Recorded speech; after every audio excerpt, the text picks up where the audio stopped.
Igbo ekele m unu onye na-anọ n'ewu nwanne unu nwoke Tochukwu Chinwuko biko na-egbu oge maka na ndị be anyị si na atọ na-esu mma ndụ nwakpe ya na-ete aka ihe na-emebinarị anyị n'ala Igbo. Anyị chọrọ ka anyị were ohere agwa unu na mmiri abago n'opi ụgbọgụrụ ka iwepụ aka egbe n'ofe tupu ọ ghara aka mmadụ. Enwere ihe nnene na ihe onyonyo social media o wee na-agbawa m obi. For a long time I na-ama ekwu okwu na social media, but now achọrọ m ikwu okwu maka na nke a wutere m tụma bụ mmadụ ma ọ bụrụ ndị na-asụ Igbo ya ba m n'omi ọkpụkpụ. Abụ na unu na anyị ga-afụ ihe na-aga na social media kịta maka nwanne anyị nwoke ụkọchukwu ama ama a na-akpọ Odumeje.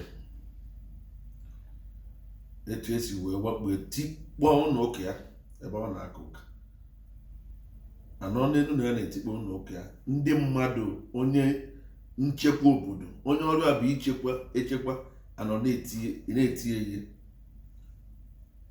a na-achọzi ịgwa m na onye a na-emebi ihe na-etinye mmadụ ihe isi kwuo ya ebe na-aba. Unu na-emebi chọọchị ya na-etikwu ihe n'elu ya. Amara m ụdị gọọmenti anyị na-achọzi ka anyị na-ewepụtaziri onwe anyị. Igbo ji aka ha na-emekwa onwe ha. N'anya enwere ọtụtụ ụzọ dị mma isi wee mee ihe a.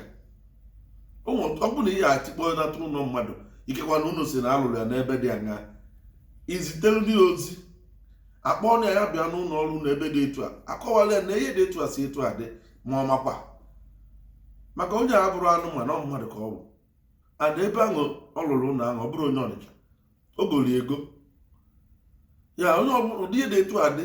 Ndị nwa bụ na-akpọ onwe ha ndị gọọmenti ma mara ma isi adịkwa ha mma unu aka ejekwue ma ọ bụ mee invite ya bịa n'ọfisi unu wee sị ya na ihe dị etu a dị etu a si etu a dị na ebe ọ lụrụ ụlọ abụrụ ebe o kwesịrị ịlụ ụlọ. Enyezie ya ọnwa one ma one abalị one ma nke o ji nwa wee kwakọ mgbomgbo ya. A lawless country, a lawless society, onye ọbụla na-eme ihe gụrụ ya akpọrọ ndị ala tinye si na ndị na-achị achị ndị isi mebi emebi. How do you want us to progress in life? Ihe na-eme n'elu na-eme n'ala ma ndị east ma ndị west ma north and south anche niile bụ ofu anụmanụ. Atakwa m onye na-akpọ ha n'ọzụ because ọbụmunu na-eme gosi n'unu ndị zoo.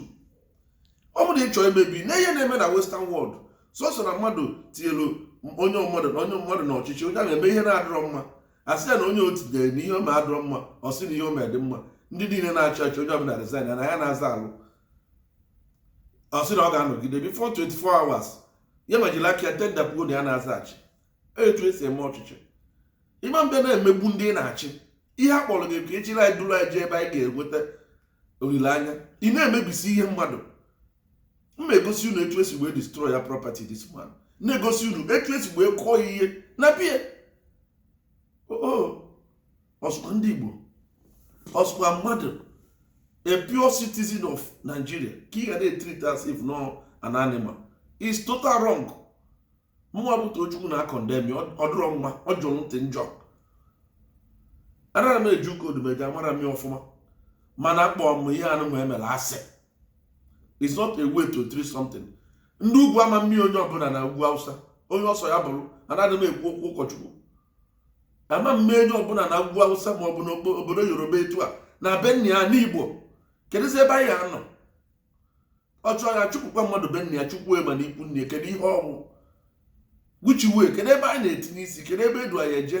Ndị a na-edu anyị eje kọwanụ na ya ebe unu du anyị eje ọdị aka akụnụ ya eji wee duru anyị ruo ụmụahịa ọkwụ aka na ọma ya eji wee ruo ụmụahịa n'aka abara aba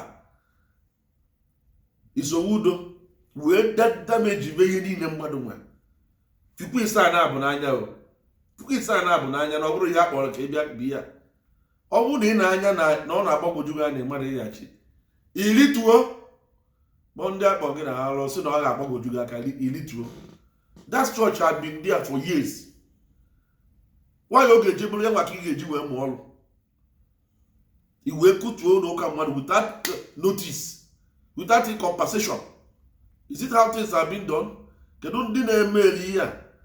Biko onye ọbụla aka ya dị na ihe a si ụmụala ka ya esi wee mee ka ọ ghara ịbịa si etu a na-aga n'iru. This is totally wrong. Unu esiri etu a na-eme mmadụ ibe unu. Ejekwuru eje yọọ ya biko. Ma onye nke na-amụ ya aka n'isi ma anụmanụ m amara ma ọ na-erikpe 2000 naira na agba ọnwa. Ijije na-ama nnekwu ụkọchukwu na-etu aka n'isi na-ebute abụkpụ ọnụ na-etiri onwe gị. Enwe ka o si nwụọ na onye ọbịa nọ na-akọ na-asị na elu. Ijeje yọọ ya gụwa bụ anụmanụ na-etinye ya idiot. Ezighị ọrụ akpọbụrụ na-asụ unu bịa kụtuo ya na unu chọrọ n'ọmọs unu ya kụtuo ya. Unu ewere nwayọ bịa mebie n'ihe nwanụ jebere onwe na etinyekwu ihe na biya. Biko ana m ayọ ndị jere ije a jenu jee yọọ ya biko. And onye dipụrụ ndị ọsụkwa ya bụ nọ gọvanọ, you have to go to that young man to apologize because you are there to rule, to guide us, not to kill us. Biko gbanyụọ ya biko na iwe dị n'obi. Kedu ụdị rọbish dị ya?